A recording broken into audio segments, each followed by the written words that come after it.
na may lalang ng lahat ng bagay at siyang gumawa ng paraan upang kami ay matubos at maligtas sa aming mga kasalanan at ngayon ay mapabilang kami sa iyong mga hinirang.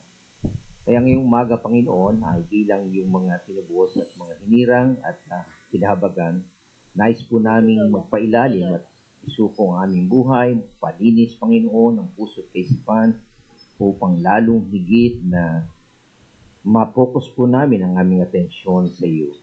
Upang sa gayon ay maiukol po namin ang karapat-dapat na pagsamba, paglalahati, pagpupuri, at pasasalamat sa iyong dakilang ginawa. Ito ang dahilan kung bakit kami narito, Panginoon, sa araw ng linggo upang sambahin ka namin, pasalamatan, dakilahin ka namin, at upang kayo din ay matuto mula sa iyong mga salita, upang kami ay lumakad ng ayon sa iyong kalooban at kalugod-lugod sa iyong harapan. Ngayong umaga ay nais naming italaga rin at ialay sa iyo ang aming buong pagsamba na ito, maging ang aming yung lingkod na gagamitin upang daluyan ng iyong biyaya ng mga mensahe sa umagang ito. Palayan mo po siya, bigyan mo po siya ng maayos na kaisipan, maging ang aming instrumento o maging ang aming sound system ay hindi maging hadlang para ang aming mga pakikinig at pagsamba ay aming may ukol lamang para sa iyo. Ito po ang aming tamo at dalangin at salamat sa pangalan ng aming Panginoong Jesus. Amen at amen. Okay, tayo po ay upo at magandang araw po sa ating lahat.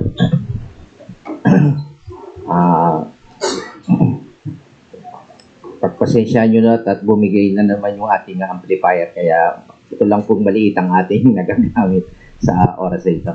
Okay, sa umagang po ito ay pasalamatan natin ang Panginoon sapagkat minarapat niya na muling makabalik sa atin ang ating missionary pastor na si Pastor Ronnie Pablo. Katapos lang po namin ng pastoral conference last Wednesday hanggang Friday.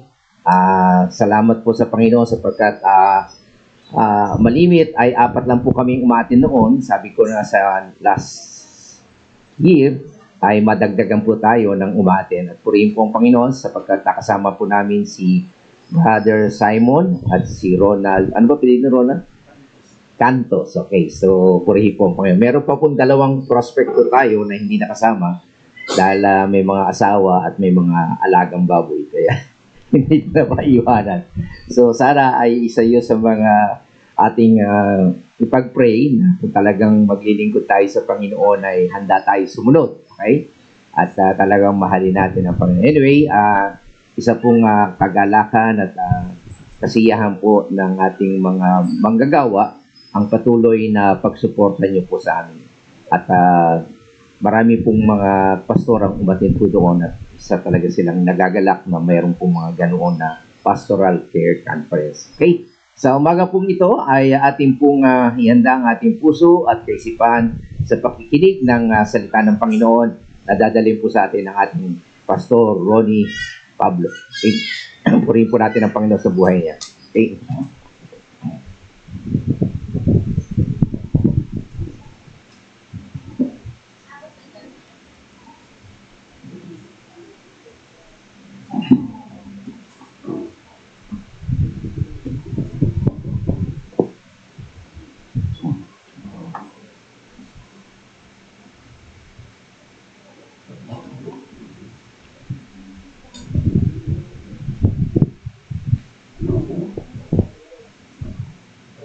Mapagpala at magandang ika-43 araw ng Panginoon sa taong 2025. Good morning po sa ating lahat.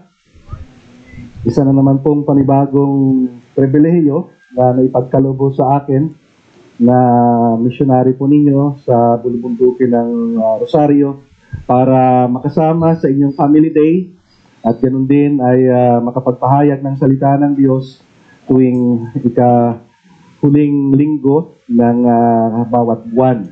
At mula sa pinangungunahan ko pong simbahan sa Matamis, Faith Community Church Matamis, ay ang kanilang pangungumusta At pagpapasalamat na rin sa inyo pong mga panalangin at suporta po sa inyo pong mga missionary.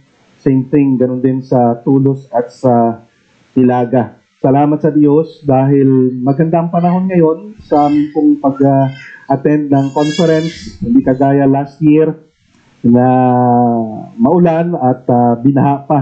No? Nag-backward pa kami noon, naalala ko lang, para lumipat ng ibang cabin dahil pinasok ng tubig baha yung aming pong tinutuluyan last year. Pero salamat sa Diyos, bumaha man, bumagyo, umaraw, hindi yun hadlang para sa mga anak ng Diyos na magpalakasan sa isa't isa, sundin ang banal na kalooban ng Panginoon sapagkat yun yung nais ng Diyos kung bakit niya tayo nilikha, yun ang nais ng Diyos kung bakit niya tayo tinubos, at balang araw ay maglilingkod tayo sa Kanya sa buhay na walang hanggan.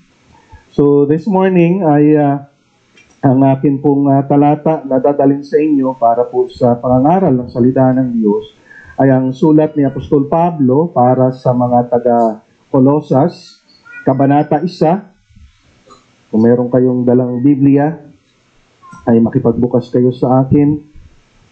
Ang sulat ni Pablo para sa mga taga-Colosas, Kabanata 1, at mga talatang 12 hanggang 14. Colossians chapter 1, verse 12 up to verse 14. Ngunit, hayaan niyo po, nabasahin ko po sa inyo mula sa verse 9 hanggang verse 14.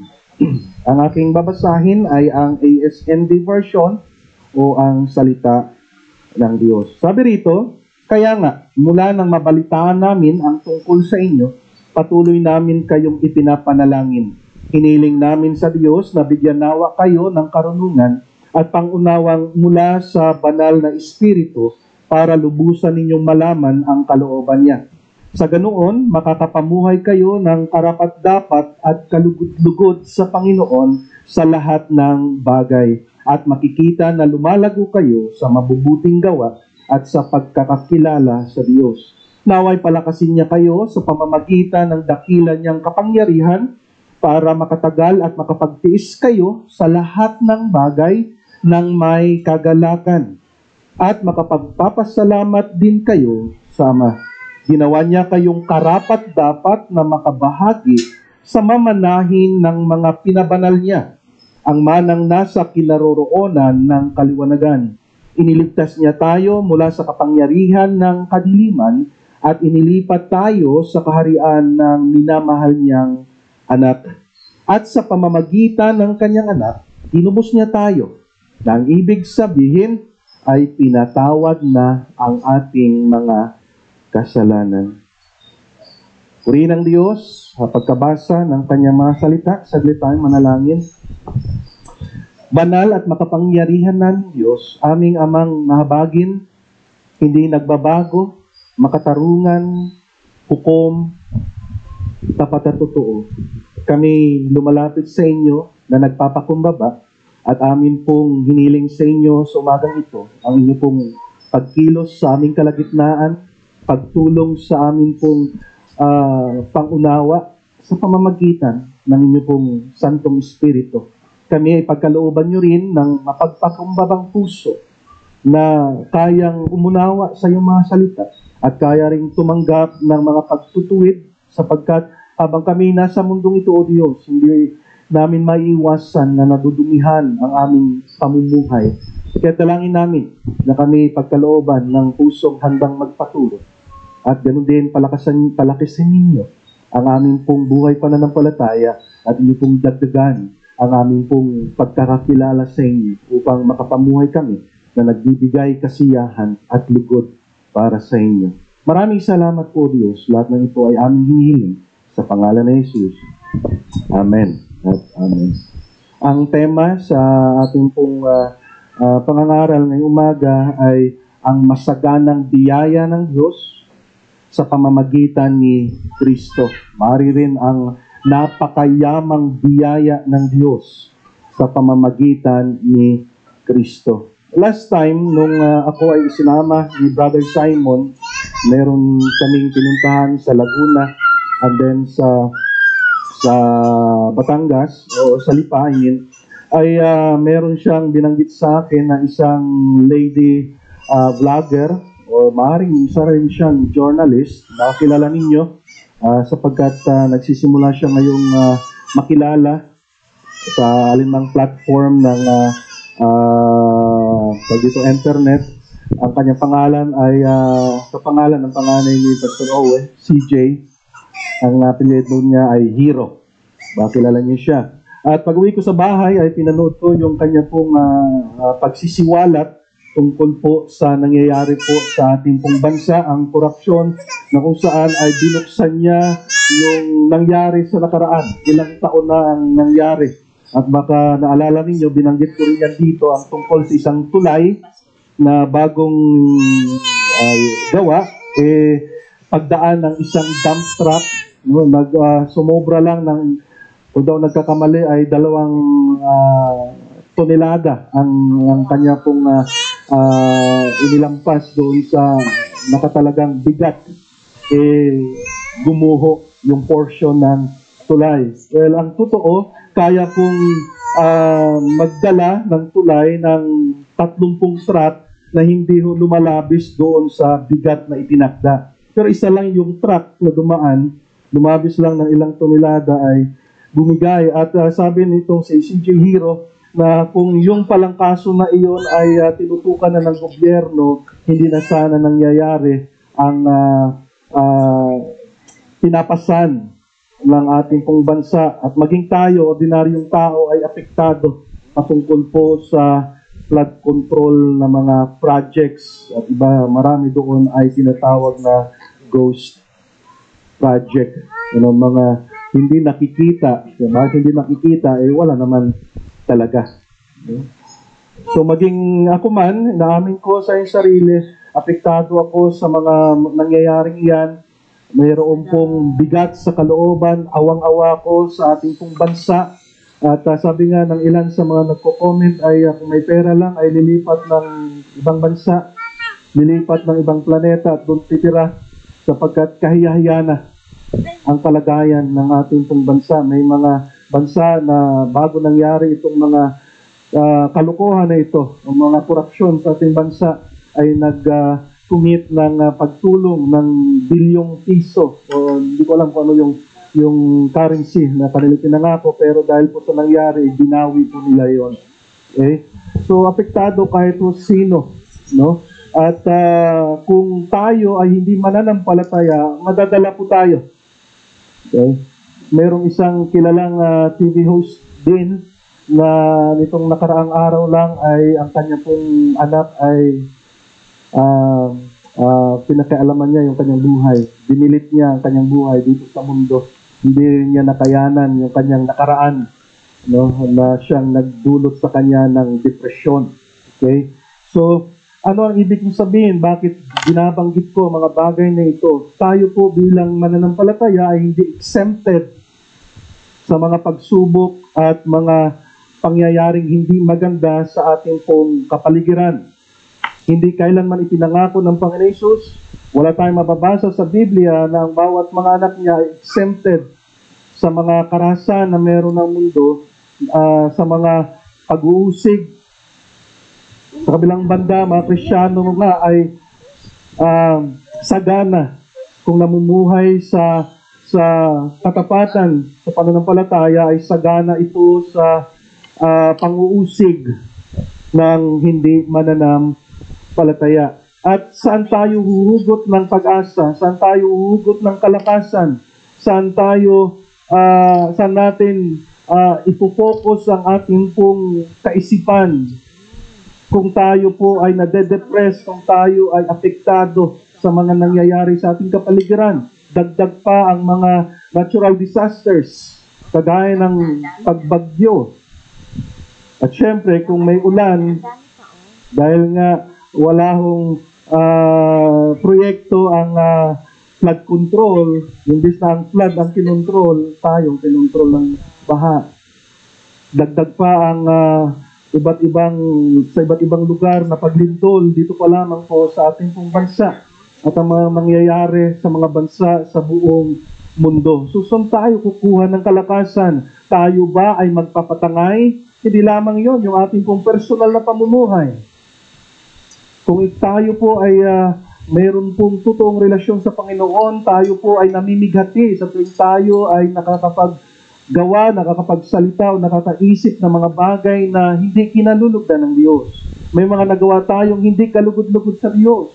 May mga mahal tayo sa buhay na inaasahan natin na makikitaan natin ng pagsunod sa Panginoon, pero nabibigo tayo. Dagdag pa ho yun.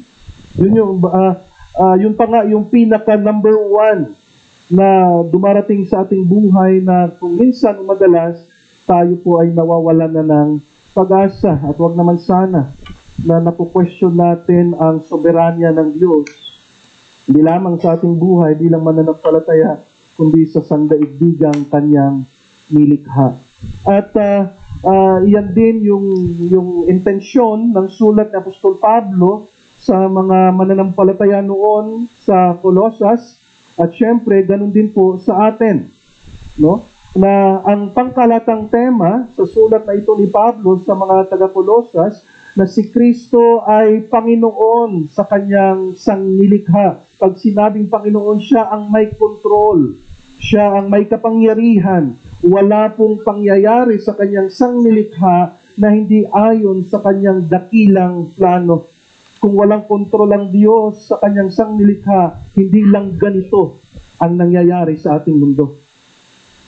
Narito pa ang biyaya at habag ng Diyos sa sanlibutan. Mababasa natin sa Book of Revelation na darating ang panahon na aalisin ng Panginoon ang kanyang Santong Espiritu sa mundong ito. At ito po ay lalo pang sasama. Okay? So, ang Panginoon ang siyang may control sa lahat. Christ is Lord over all creation. At hindi lamang itong visible creation ng Diyos, maging ang invisible realm, ang hindi nakikitang kaharian, ay siya rin ang may control. At ang mas lalong nakakapagbigay ng katatagan sa mga mananampalataya, dito pa rin po sa sulat na ito ni Pablo para sa mga taga-Colosas, na ang Panginoon Hesus ang siyang nagtiyak ng katubusan para sa kanyang mga pinili, para sa kanyang bayan, para sa kanyang mga inirang. Tiyak ang kanyang pagtubos sa kanila. At siya rin ang nagbibigay ng kapahintulutan, kwalifikasyon para ang mga tinubos niya ay makabahagi kasama niya sa kanyang kamatayan, sa kanyang muling pagkabuhay, at balang araw sa pagiging ganap. Wala ng kasalanan.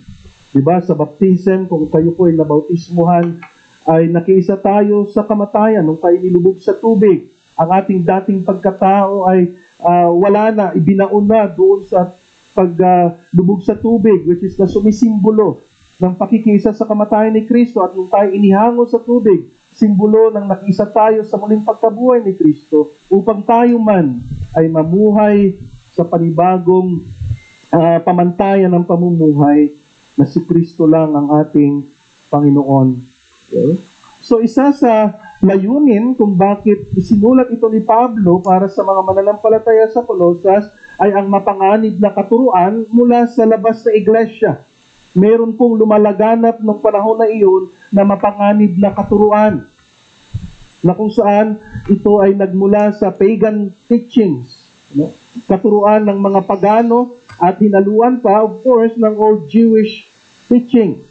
Hindi pong mapansin sa mga sulat ni Pablo sa Roma, ganun din sa unang Korinto, ulit-ulit niyang binabanggit about sa circumcision, about sa mga fiesta na nababasa o iniutos ng Diyos sa lumang tipan. Sabi ni Pablo ay hindi na kayo saklaw noon. No? Yung mga panlabas na mga ritual. So sa mga nananatiling Hudyo o old Jewish teaching, kanila pa rin yung hinahanap. No, kanila pa rin yung ini-impose sa mga mananampalataya ng ating Panginoong Jesucristo. At iyon po ay mapanganib sapagkat ang kaligtasan ay sa biyaya at habag, hindi sa ating mga gawa. Malinaw yan na sinasabi ni Apostol Pablo sa kanyang sulat doon sa Efeso, na kung saan ang kaligtasan ay sa biyaya ng Diyos sa pamamagitan ng pananampalataya kay Kristo lamang, na walang sino mang makakapag malaki. So yun po yung in-impose dyan ni Pablo. Kung kaya si Pablo, nung makarating sa kanya, yung balitang ito na dinala sa kanya ni, kung hindi ako nagkakamali, ay si Epaphras, no, yung nagbalita sa kanya, agad siyang sumulat para paalalahanan ang mga mananampalataya. No? Si Pablo, during the time nung sinulat niya ito, ay nasa Roma. Siya ay binisita ni Epaphras at ibinalikan niya ang nangyayari sa loob ng church. No? So naglagay ng panganib sa mga mananampalataya ang mga maling katuruan. Which is na kung titignan natin yung ating current situation, ang dami rin pong mga maling katuruan.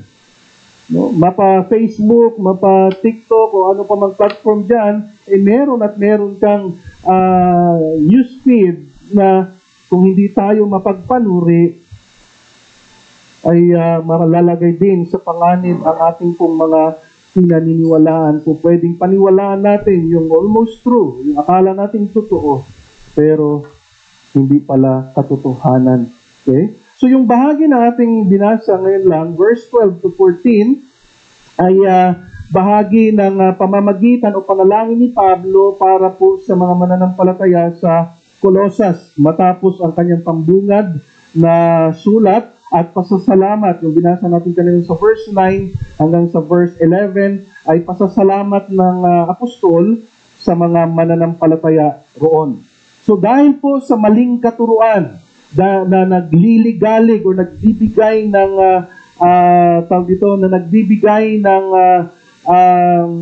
panghihina sa mga mananampalataya sa Colosas, ilan sa kanila ay naduwag na rin na harapin ang mga maling katuruan na ito. Then si Pablo ay nagsulat sa kanila. Iniisip ng mga mananampalataya, ayon po sa komentary ni MacArthur, na iniisip ng mga mananampalataya sa Colosas na ang mga Diyos ng pagano ay may kapangyarihang ma-disqualify or alisin ang kanilang karapatan sa buhay na ipinagkaloob ng Diyos. Dahil sa panahon na iyon, sa Colosas, marami pong mga deities na meron sa Colosas, lalo na ang mga pagan. So akala nila na mayroong itong kapangyarihan dahil nga namamayagpag ang katuruan, maaaring ang church sa Colossus ay maliit lang, ilan lang yung bilang.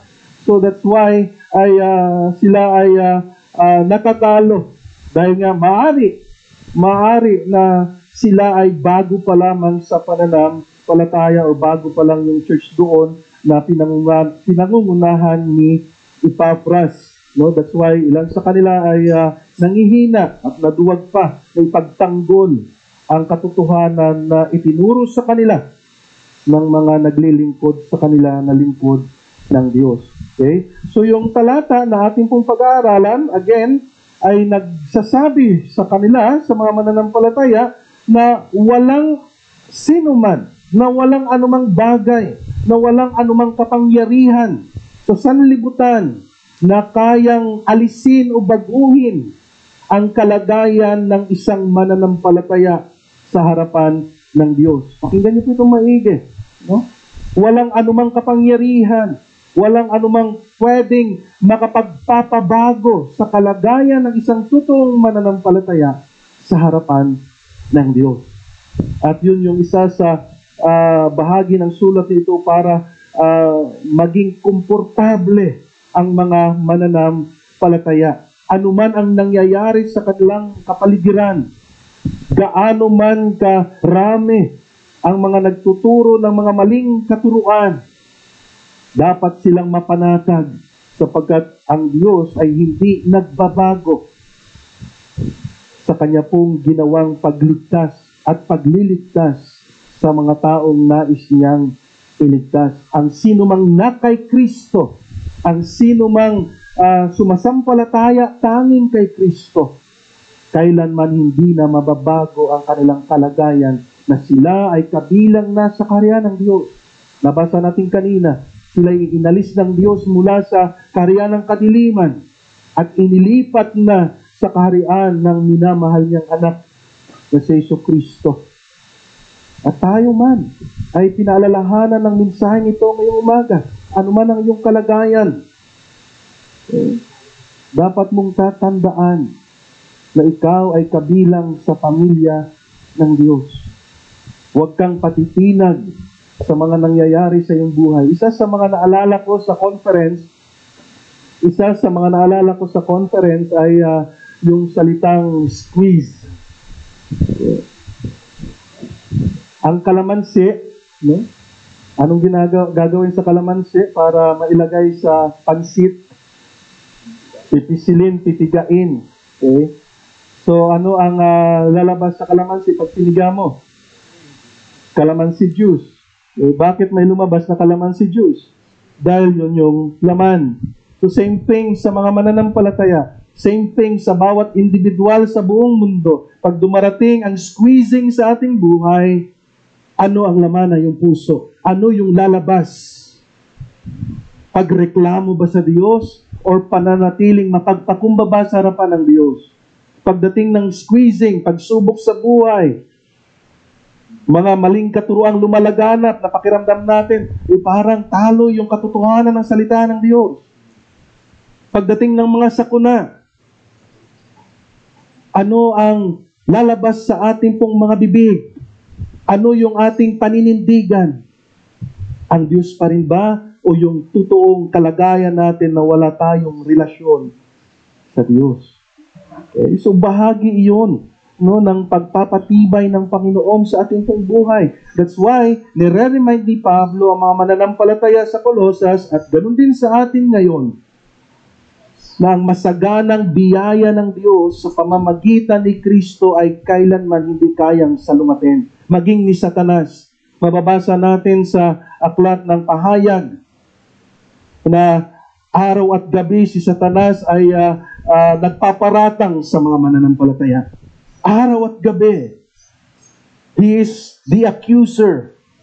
Pinaparatangan niya ang mga mananampalataya. Pero maging si Satanas man, hindi niya kayang baguhin ang kalagayan ng mga kinahabagan ng Diyos. So, mensahe natin sa umagang ito, ang biyaya ng Diyos, ang maging kalakasan at pag-asa natin sa lahat ng pagkakataon.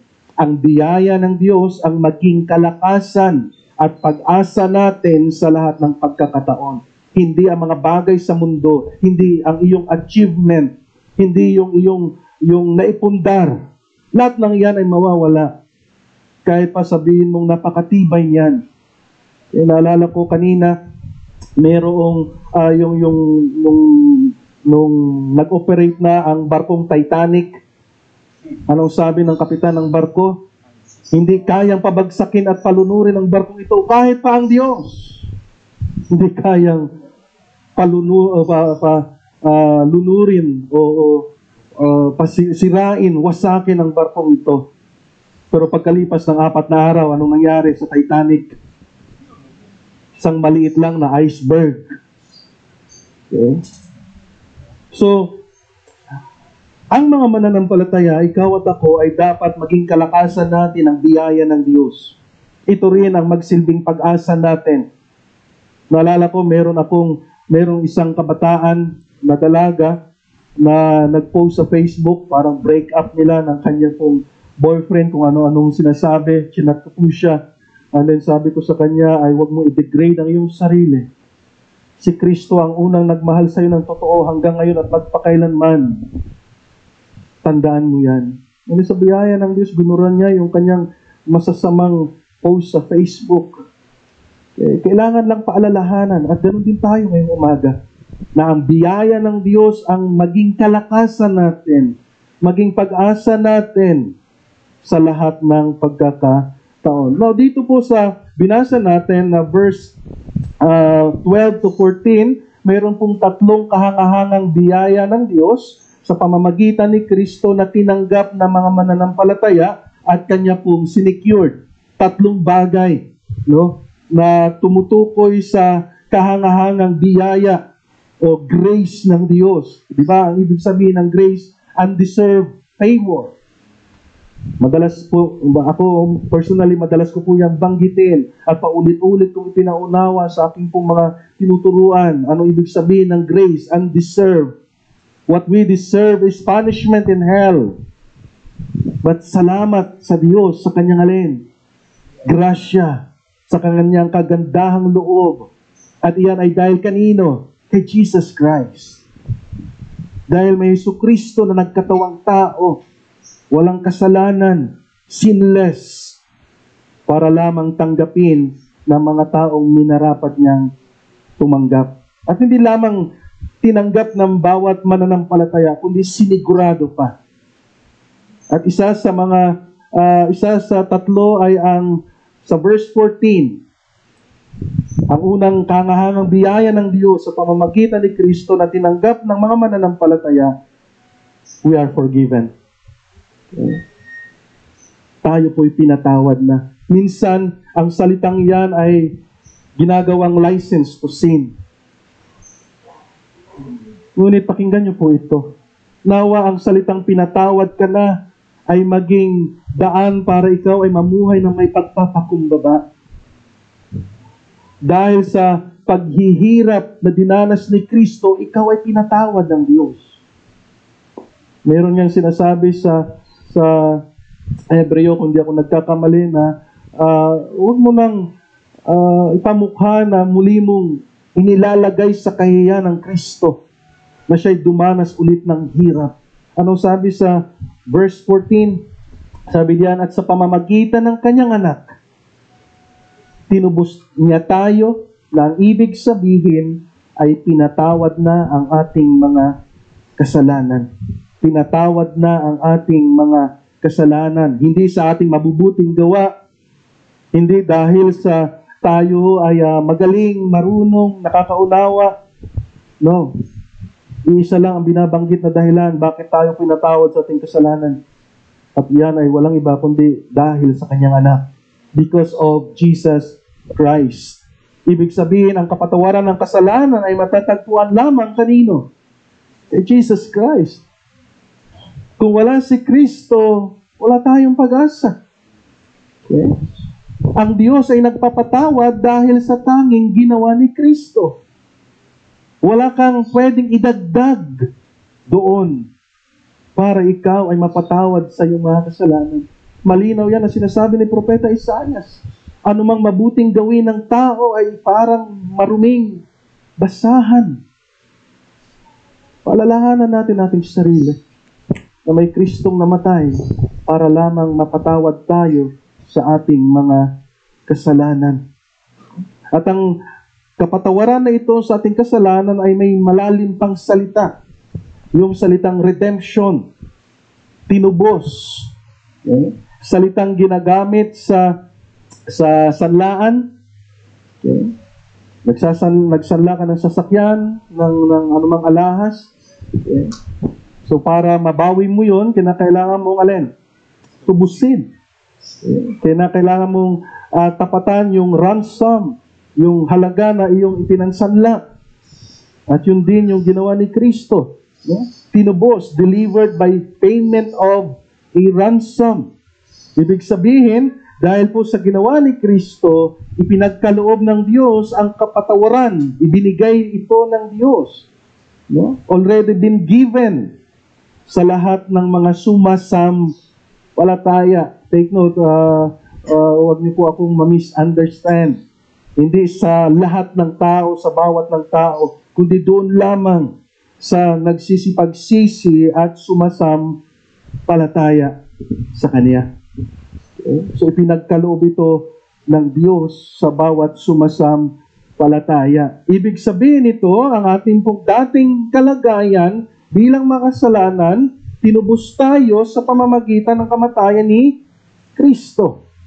Okay? Yung ating dating pagkatao sa harapan ng Diyos. Ano ba yung dati nating pagkatao sa harapan ng Diyos? Kasuklam. Suklam. Hindi katanggap-tanggap sa paningin ng Diyos. Pero dahil sa ginawa ni Kristo, inialay niya ang kanyang buhay, na bago yun. Tinubos tayo mula sa kalagayan na iyon.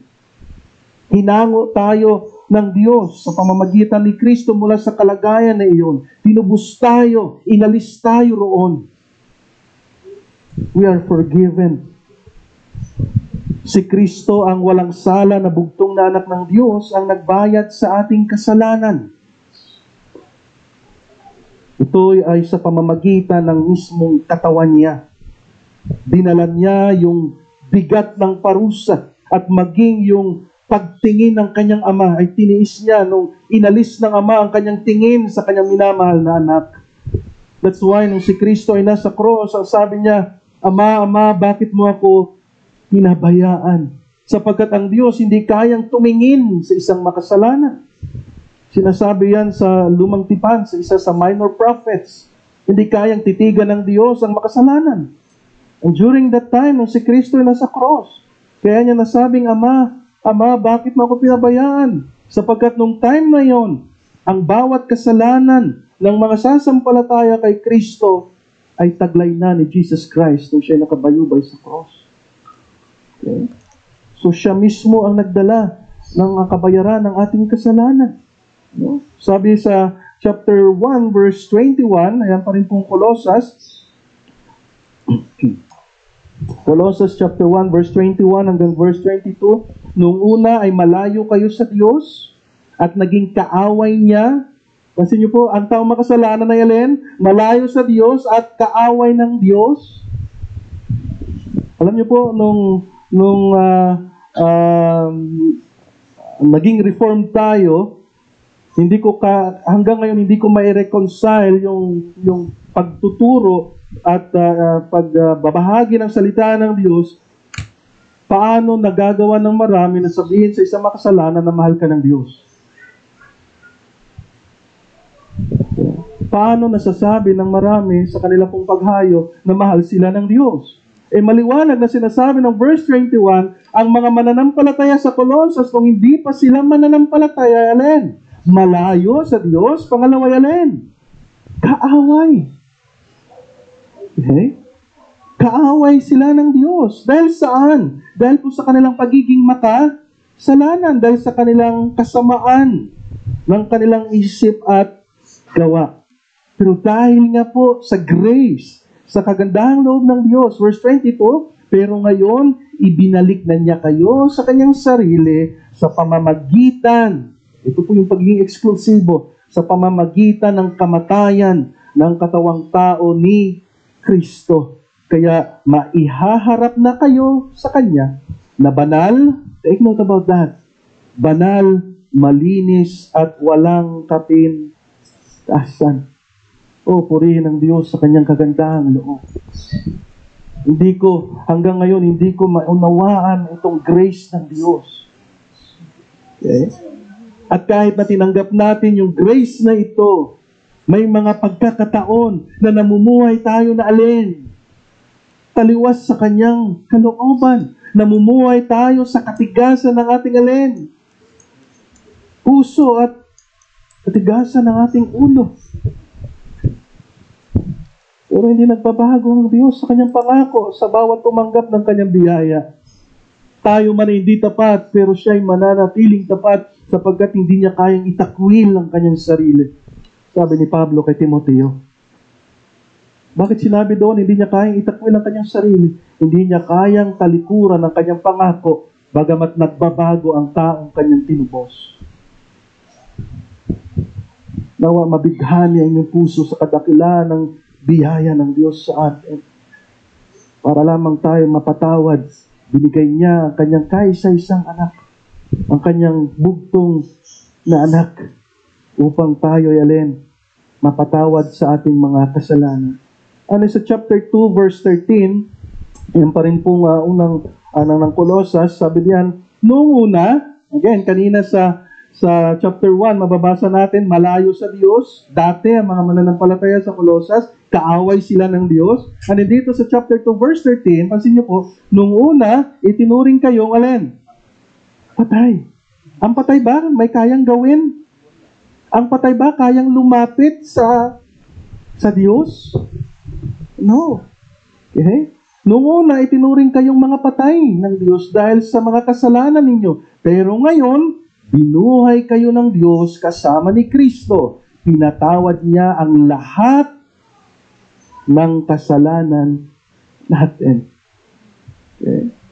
So ang kaligtasan, ang kapatawaran ng kasalanan ay biyaya ng Diyos sa bawat isa sa atin. Huwag tayong magmalaki sa harapan ng Panginoon. Para mas maintindihan niyo po yung pag-substitute ni Jesus para sa atin, meron pong tinatawag noon na Napoleonic Wars.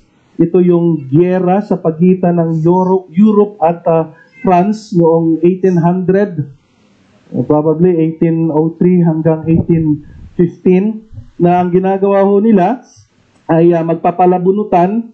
No? Nandyan yung nakasulat yung pangalan ng mga kalalakihan, no, ng bawat pamilya, and then magpapalabunutan. Ang mabubunot ay ipapadala sa gyera. Hindi po pwedeng hindi. Pero minsan, nung may nabunot na pangalan, lumapit yung nabunot na pangalan at sinabi niya doon sa opisyal, patay na po ako. Yun yung kanyang sagot. So, nagtaka itong opisyal na ito, paano kang patay na rito? Nasa harapan kita.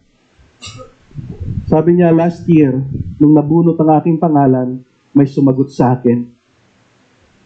Sabi niya, dahil ako ay may pamilya, may mahal sa buhay, pag ako namatay sa giyera, walang mag-aaruga sa aking mahal sa buhay. Kaya sabi niya, ako na walang pamilya, ang aako sa iyong pangalan.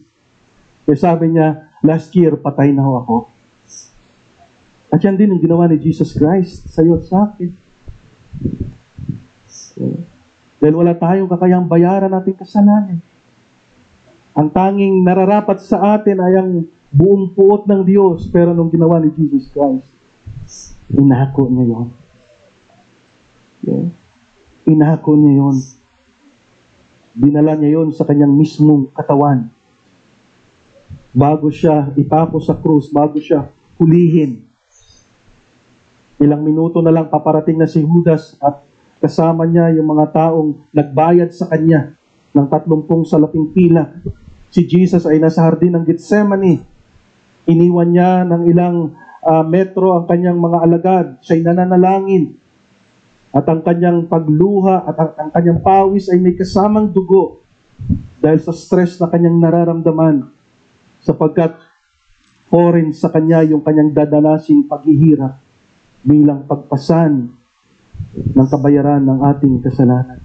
Mga kapatid, ang unang biyaya ng Diyos sa atin, pinatawad na ang ating kasalanan. Iyan ay kilos ng Diyos na hindi mababago kailanman. Hindi kayang baguhin ang mga circumstansya sa ating paligid. Hindi rin kayang baguhin maging ng katigasan ng ating puso. But then, isa sa mga nais ko pong ipaunawa sa atin, kung matigas ang ating puso sa pamumuhay na may pagsunod sa Diyos, hindi yung libre yun. Aanihin natin ang consequence ng ating pagsuway, kagaya ng bayang Israel sa panahon ng Old Testament.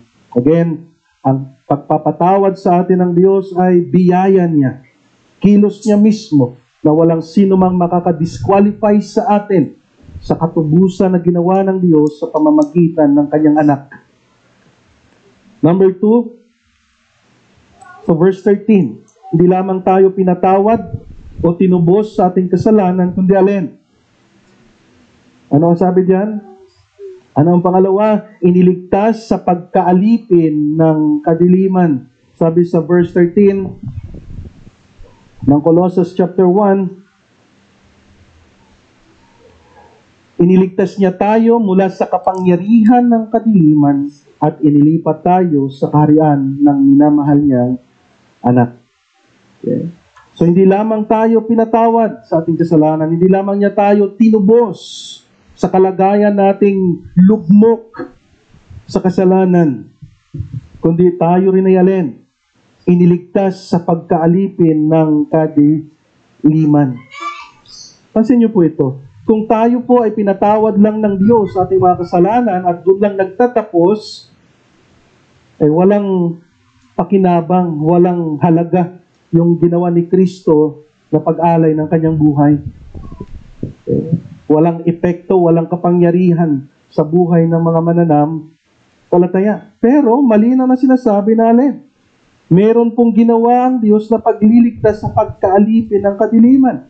Tandaan natin, kagaya ng sinabi ni Jesus Christ sa Juan, na ang taong makasalanan ay alipin ng kasalanan. Kung kayo ay laging present tuwing linggo, nangangaral si Pastor Owe Sa unang Pedro chapter 2, kanyang ini-emphasize ang ibig sabihin ng alipin. Okay? Ang alipin ay walang kakayahang alin, makalaya sa sarili niyang kakayahan kahit gustuhin niya.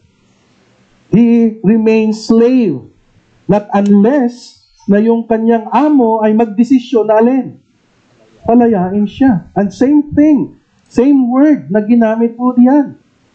No? Ang tao makasalanan ay alipin ng kasalanan. Siya ay sunuran. So hindi lamang tayo pinatawad sa ating mga kasalanan, hindi lamang tayo tinubos sa ating kalagayan bilang mga kasalanan, kundi alin? Iniligtas. May isa pang term na tumutukoy sa salitang iniligtas.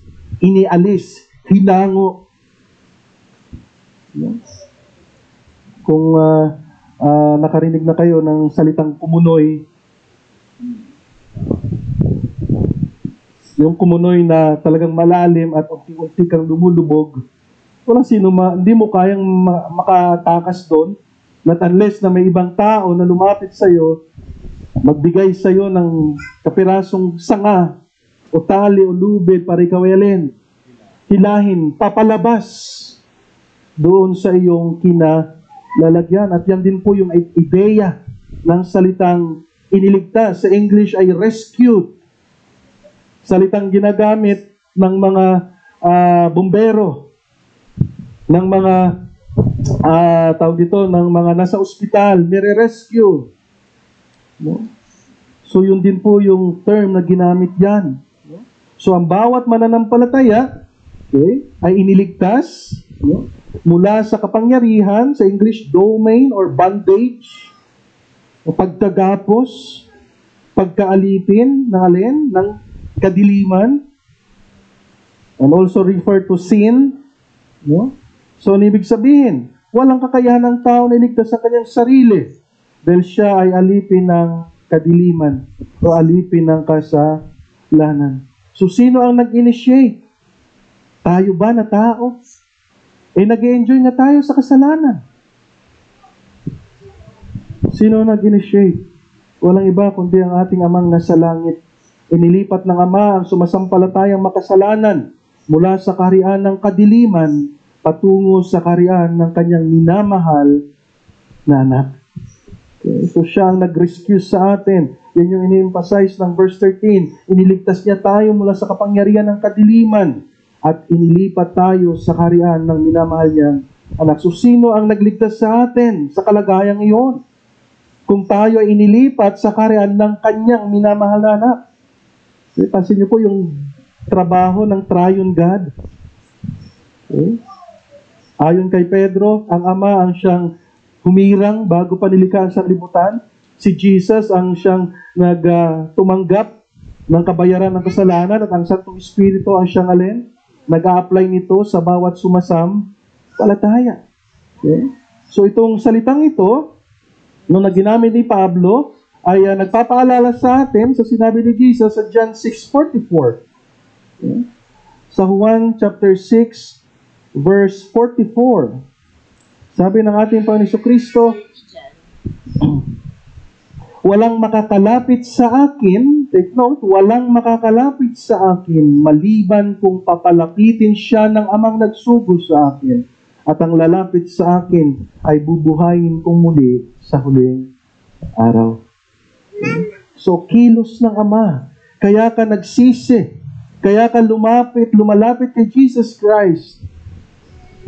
Dahil sa kilos ng Ama sa ating pong buhay. Okay? So, isang biyaya, isang kahangahangang kagandahang loob ng Diyos na marinig iyan. Kaya pala sinasabi ni Pablo sa Efeso, walang sino mang makapagmamalaki. No one should boast about their salvation sapagkat ang lahat ginawa ng Diyos para sa atin. Nagtrabaho ang tatlong persona, ang Ama, ang Anak, at ang Espiritu Santo. Okay? So, in-emphasize ni Pablo rito na ang kagandahang loob ng Diyos ang siyang dahilan kung bakit tayo naligtas, kung bakit tayo na-rescue mula sa kumunoy ng kasalanan na siyang nang aalipin sa atin. At isa ito sa patunay na talata. Ang Colossus chapter 1 verse 13. Patunay saan? Na walang taong kayang iligtas sa kanyang sarili. Not unless nakahabagan siya ng Diyos. Ang pagpili ng Diyos ang siyang dahilan kung bakit may naliligtas. Papurihin ng Panginoon kung ikaw at ako ay nag-enjoy sa biyaya na ito ng Panginoon na nagdudulot sa atin na mamuhay mula sa pagiging makasalanan tungo sa pagsusumikap na mamuhay sa kabanalan na nagbibigay luwalhati sa Diyos. Again, ang Ama ang siyang umango sa atin sa kasalanan at inilipat tayo saan? Sa kaharian ng kanyang anak. Itong senaryo na ito ay nagre-reflect din sa mga sinulatan ni Pablo na taga-Colossae patungkol sa nangyari sa kanilang ninuno sa Old Testament. Ang kilos ng Diyos na kung saan siya ang nag-rescue sa mga Israelita nung sila ay inalipin ng Ehipto. Walang ibang nagligtas sa mga Israelita during slavery in Egypt, kundi ang Diyos lang. At nung sila ay naalipin, nabihag ng Babylonian Empire, wala ring ibang nagligtas sa kanila kundi sino? Ang Diyos. And same thing sa atin ngayon na mananampalataya. Ibig sabihin, ang isang makasalanan, ang isang taong labas sa biyaya ni Kristo ay walang kayang gawin para makalaya sa pang-aalipin ng kadiliman o ng kasalanan. Ang taong alipin ng kasalanan ay sunod-sunuran, maliban na tanggapin niya ang biyaya ng Panginoon, ang habag ng ating Panginoon. Anong sabi ni Pablo sa Efeso, sa sulat niya sa taga-Efeso? Efeso chapter 2, verse 1 to 3. Sabi rito, noong una, itinuring kayong mga patay. Kanina nabasa natin Colossus again. Ito po sa sulat niya sa mga Kristiyano sa Efeso, ganun din ang kanyang paalala sa kanila. Noong una, ibig sabihin, bago sila maging mananampalataya, ano sabi ni Pablo? Itinuring kayong mga patay ng Diyos dahil saan? Sa mga pagsuway ninyo at mga kasalanan. Verse 2, namuhay kayong gaya ng mga taong makamundo. Sakop kayo noon ng kapangyarihan ni Satanas, ang hari ng mga espiritong naghahari sa mundo, at siya rin ang espiritong kumikilos sa puso ng mga taong alin? Ayaw sumunod sa Diyos. Verse 3, dati, pasin niyo po yung ginagamit ng salita ni Pablo. Noong una, verse 3, dati, namuhay din tayo, including himself. Maging si Pablo, namuhay din tayong katulad nila. Namuhay tayo ayon sa pagnanasa ng laman at sinunod natin ang masasamang hilig ng katawan at pag-iisip. Sa kalagayang nating iyon, kasama rin sana nila tayo na nararapat parusahan ng Diyos. Kung inyo pong unaway maigi yung salitang nararapat parusahan ng Diyos, ito tumutukoy saan? Sa mga taong kinasusuklaman ng Diyos. Okay. So, hindi lamang yan, maging sa chapter 6 verse 11. Yan pa rin pong Efeso. Efeso chapter 6 verse 11. Gamitin nyo ang lahat ng kagamitang pandigma na ibinigay sa inyo ng Diyos para malabanan nyo ang mga lalang ng dyablo. So matapos tayong iligtas ng Diyos sa pagkaalipin ng kasalanan, binigyan niya tayo ng mga espiritual na kagamitang pandigma upang tayo ay magtagumpay sa numero 1 nating kalaban, ang kasalanan. Okay? Ang kasalanan. So, purihin po ang Panginoon. Okay? So, palalahanan natin ang ating sarili sa pangalawang biyayang ito na ang bawat mananampalataya hindi lamang pinatawad o tinubos, tayo rin ay iniligtas, inialis, hinango mula sa pagkaalipin ng kasalanan. Panghuli, number 3, na biyaya ng Panginoon.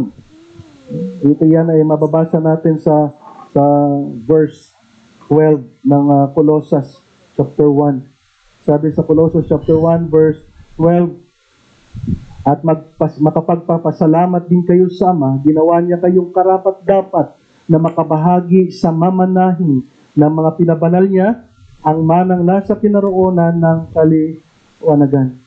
Pakinggan niyo po yung pangatlo. Di lamang tayo pinatawad, di lamang tayo tinubos, di lamang tayo inalis mula sa pagkaalipin ng kasalanan, kundi alin, minarapat rin niya tayong maging bahagi, maging tagapagmana, kasama ang mga pinaging banal niya. O gaano kahanga-hanga ang biyaya ng Diyos. Hindi ko alam kung narinig nyo na yung isang halimbawa na merong mag-asawa na may nag-iisang anak na dalaga. Mahal na mahal nila ito. Iniingatan, binibigay ang anumang makapagpapasaya sa kanya. Then isang araw, nawala itong anak nilang ito. Pagkalipas na ilang linggo, natagpuan itong patay. At nung ito yung mautopsiya, lumabas na ito ay bago patayin, ay ginahasa ng paulit-ulit. Dahil sa pag-iimbestiga ng mga may kapangyarihan, natagpuan ang gumawa sa kanilang anak at ito'y binata na palaboy-laboy sa kalye. Ito'y kinulong. Okay. At din nagdesisyon niya mag-asawa na bagamat ito ang pumatay sa kanilang nag-iisang anak na dalaga, na siya'y patawarin, palayain, at ampunin. Okay. Yan ang larawan ng ginawa ng Diyos sa atin. Tayo na narapat parusahan sa impyerno. Anong ginawa ng Diyos? Ibinigay niya ang kanyang anak mamatay para sa iyo at sa akin. At hindi lamang yun. Pinatawad niya tayo sa ating kasalanan, inalis niya tayo sa pagkaalipin ng kasalanan, at alin yung pangatlo? Minarapat niya tayo maging tagapagmana. Na usaping mana, sino sa inyo ang may tinanggap ng mana mula sa magulang? Ang tawag doon, eredero. Kung mayaman o super yaman ang iyong magulang, but then, ang nagsasabi sa atin ngayong umaga ay ang Diyos. Na ang bawat pinatawad sa kasalanan, ang bawat iniligtas mula sa pagkaalipin ng kasalanan, ay mga tagapagmana kasama ang mga banal. Wow. Okay. Alam niyo po, dati sabi ko, hanggang ngayon sinasabi ko sa Panginoon, Lord, ang malaman lang na pinatawad mo ako sa aking mga kasalanan, masaya na ako. Ang malaman na binigyan niyo ako ng kakayahang tanggihan ng kasalanan, masaya na ako. Pero yung sabihin niyo sa akin, sa pamamagitan ng inyong salita, kasama ako ni Kristo ang tagapagmana. Kasama ang mga pinabanal niya sa lahat ng henerasyon. Sobra-sobra na yata yun, Lord. Ang makasama kayo sa langit for eternity, sapat na yun sa akin eh. Pero yung sabihin niya, tagapagmana ka. Kasama ang mga banal. Mga kapatid, kung naunawaan natin ito, magdulot nawa ito ng pagpapakumbaba sa atin. Magdulot din ito ng kalakasan sa atin. Kalakasan saan? Sa pakikibaka sa kasalanan. Kalakasan na masunod ang kalooban ng Diyos. At excitement na makapagbahagi ng ebanghelyo ng ating Panginoong Jesucristo sa mga taong nakakasama natin sa bawat araw. Okay? So minarapat na maging bahagi sa tatanggaping mana ng mga banal. Mga banal o mga pinaging banal. Yan po ang ibig sabihin yan. Meron sinasabi dyan si Pedro sa chapter 1, unang Pedro chapter 1, 3-5. Alam ko tinalakay na ito sa inyo. Unang Pedro chapter 1, verse 3 to verse 5. Pakinggan nyo. Pwede nyo rin sundan. Purihin natin ang Diyos at Ama ng ating Panginoon Jesucristo dahil sa dakila niyang awa sa atin, ipinanganak tayong muli sa pamamagitan ng muling pagkabuhay ni Jesucristo. Ito ang nagbibigay sa atin ng malaking pag-asa na may nakahandang what? Mana.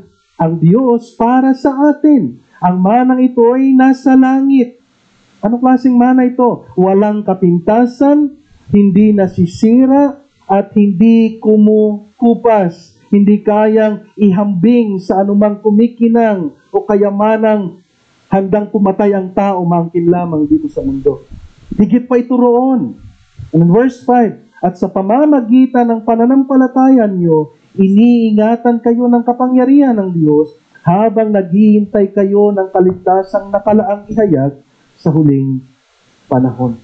Ibig sabihin sa kabuuan ng ating pong kaligtasan na ating pong inaasam na mangyayari hanggang sa huli. Okay? So, ibig sabihin, ang mga mananampalataya, ikaw na mananampalataya, sa harapan ng Diyos ay alin? Pinaging banal sa pamamagitan ng katuwiran ni Kristo. May binabanggit ang sumulat ng pahayag, si Juan, na sa langit may nakasuot sa mga mananampalataya at iyon ay ang alin? Righteousness ni Jesus Christ. Hindi sarili nating righteousness. Na ibig sabihin, tayo pinaging banal ng Diyos dahil po sa pagiging matuwid ng ating Panginoong Jesucristo. Again, ikaw ay pinaging banal ng Diyos sa pamamagitan ng katuwiran ng kabanalan ni Kristo at kabilang na sa lahat ng mga pinaging banal.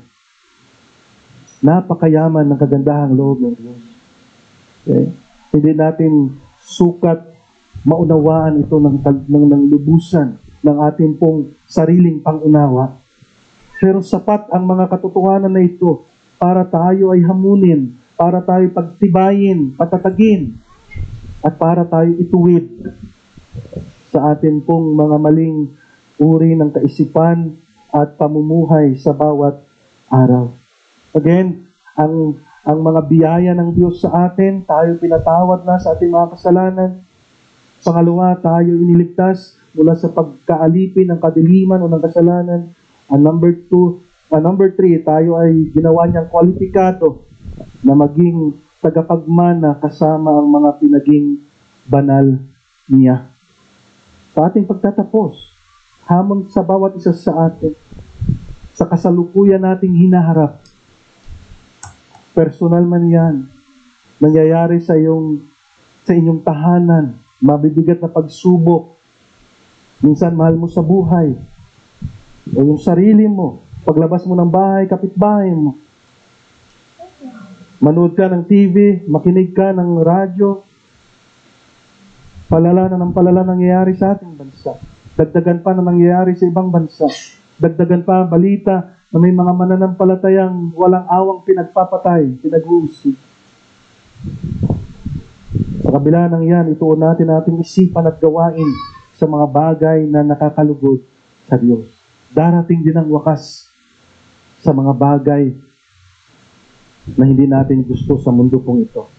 Ituon natin ang ating pong paningin at isipan kay Kristo Jesus habang ginagawa natin ang mga bagay na nakakalugod sa Panginoon. Pangalawa, mga biyayang ito ng Diyos sa atin. Tandaan natin na hindi kayang baguhin ng kahit anumang pangyayari sa mundo pong ito. Hindi ba kayo nag-aalala tungkol sa kalagayan ng relasyon ng China at Pilipinas? Alam niyo po, kapag naririnig ko yung balitang yan, ang lagi kong sinasabi, ang ating Diyos na sinasampalatayanan, nakaupo sa kanyang trono at may kontrol sa lahat. Hindi ko iniisip, paano kaya pagka nagkagyera na? Hindi ko iniisip yun. Iniisip ko, ano man ang nangyayari, ang Diyos ang may kontrol. At kung ako man ay pagdanasin ng Panginoon ng hirap dahil sa mga nangyayari sa mundong ito, purihin ang Diyos. Okay? Pangatlo, magbigay lugod sa Kanya na nagbibigay sa atin ng masaganang biyaya sa pamamagitan ni Kristo. Tandaan natin, hindi kayang itakwil ng Diyos ang Kanyang pangako. Bagamat tayo ay nagbabago, pero siya hindi nagbabago. At bilang pasasalamat sa Diyos natin, ibahagi natin sa iba ang ebanghelyo ng ating Panginoon Jesucristo. Okay? Huwag nating kalilimutan yung dahilan kung bakit ang mga anghel sa langit ay nagpipiging. Hindi ko alam kung ano ang panalangin ninyo sa bawat araw, Maaaring hiniling niyo sa Panginoon, Lord, nawa sa araw na ito, magawa ko ang inyong kalooban. Pero paalalahanan ko po kayo, ang dahilan kung bakit nagpipiging ang mga anghel sa langit, nagagalak ang Diyos, ay kapag ka mayroong kahit na isang makasalanan na nagbabalik loob sa Kanya. Ibig sabihin, kapag ka ang Kanyang mga anak, ikaw at ako ay nagbabahagi ng Ebanghelyo ni Kristo, at kinahabagan ng Diyos yung taong nakikinig sa iyo, siya'y nagsisi at sumampalataya tanging kay Kristo, laksa-laksang anghel sa langit ang nagpipiging. At maging ang Diyos ay alin? Nagagalak. Nawa, bilang pasasalamat natin sa napakasaganang biyaya ng Diyos sa atin sa pamamagitan ni Kristo, ibahagi natin ang Kanyang Ebanghelyo. Tayo po'y manalangin. Banal at makapangyarihan naming Diyos, Ama naming nasa langit, tunay nga nakahanga-hanga ang inyo pong kagandahang loob. Walang sino mang kayang makaarok ng ilalim at lawak ng inyo pong pag-ibig sa inyo pong mga kinahabagan. At maging kami na pinananahanan ng inyong Santong Espiritu hanggang ngayon, hindi namin lubos na maunawaan ang inyo pong kagandahang loob. Ngunit salamat sapagkat inyo pong ipinaunawa sa amin ito ngayon. Alam namin na darating ang araw na kulang ang buhay na walang hanggan para maunawaan namin ang kahangahangang kagandahang loob niyo po para sa amin. Pagpalain niyo po yung salita sa puso ng bawat isa. At dalangin ko po anuman ang kalagayan ng mga mahal ko pong kapatid dito sa pananampalataya. Maaring ilan sa kanila ay nangihina dahil sa personal na karanasan sa buhay. Maaring sa pakikibaka sa kasalanan. Dahil siya man bukas at alam niya ang katigasan ng kanyang puso at ang mga nagagawa niya ay mga bagay na ayaw niya. Nawa makapagbigay lakas at pagtutuwid ang salita ninyo. Ganon din kung mayroon sa aming kalagitnaan na dahil sa mga pangyayari sa aming paligid, sa aming pong bansa, maging sa aming sanlibutan, nawa ang mensahe ninyo ay makapagdulot ng katatagan at pag-asa sa kanila. At ganon din sa amin na nakakaunawa, nawa ang inyo pong mensahe sa umagang ito ang siyang patuloy na mag-inspired sa amin. Mas lalo pa kaming ganahan na maglingkod sa inyo, mag-prepare ng mga mensahe at abutin ang mga taong hindi pa nakakarinig ng Ebanghelyo ng aming Panginoon Kristo. At nawa hanggang sa pagbalik ng aming Panginoon Jesus, magatnan niyo kaming busy sa inyong gawain. Salamat po, Ama. Sa iyo ang papuri po sa salamat sa pangalan ng Jesus. Amen.